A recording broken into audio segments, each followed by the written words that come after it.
வணக்கம். உண்மை செய்திகளுக்கு உங்களை வரவேற்கிறோம். நெல்லை கலெக்டர் அலுவலகத்தில் பொதுமக்கள் குறைதீர்க்கும் நாள் கூட்டம் நடைபெற்றது. இதில் பல்வேறு தரப்பினர் கோரிக்கை மனுக்களை அளித்தனர். இதில் கங்கை கொண்டான் கிராமம் துறையூர் ஊர் பொதுமக்கள் சார்பாக ஊர் தலைவர் மகேந்திரன் ராமகிருஷ்ணன், 11வது வார்டு உறுப்பினர் மு அமரேஷ்குமார் மனு அளித்தனர். துறையூரில் இலவச மனைப்பட்டா வாங்கி சுமார் 30 வருட காலம் கடந்துவிட்டது. அதற்கு தனிநபர் பட்டா வழங்கவில்லை.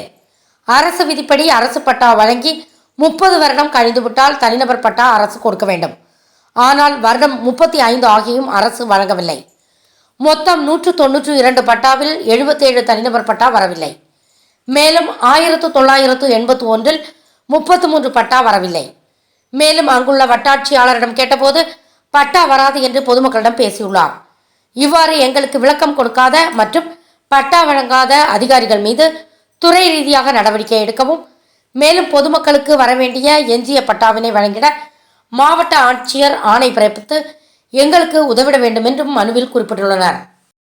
நெல்லையில் கங்கை கொண்டான் கிராமத்தில் துறையூரில் ஹரிஜன் வெல்ஃபேர் டிபார்ட்மெண்ட்லேருந்து இலவச பட்டா கொடுத்துருக்காங்க. கிட்டத்தட்ட 30 ஆண்டுகள் ஆகிவிட்டது. கவர்மெண்ட் ஜீவோ படி 30 வருஷம் கழித்து பட்டா கணினி பட்டா கொடுக்கணும்னு சொல்லி கவர்மெண்ட்டே ஒரு ஜீவோ கொடுத்துருக்கு. ஆனால் பாதி பேத்துக்கு கிட்டத்தட்ட 192 பட்டாவில் எங்களுக்கு இனி ஒரு 72 பட்டா இனி கொடுக்காமல் இருக்காங்க.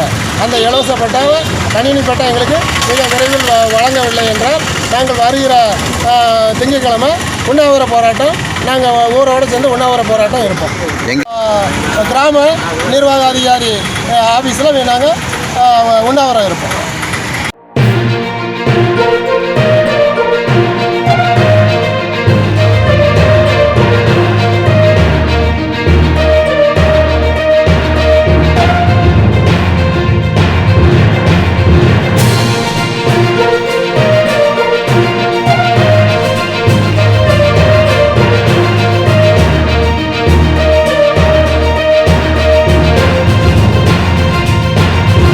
Thanks for watching உண்மை செய்திகள். நெல்லை செய்திகளை உடனுக்குடன் தெரிந்து கொள்ள சேனலை சப்ஸ்கிரைப் பண்ணுங்க, லைக் பண்ணுங்க, ஷேர் பண்ணுங்க.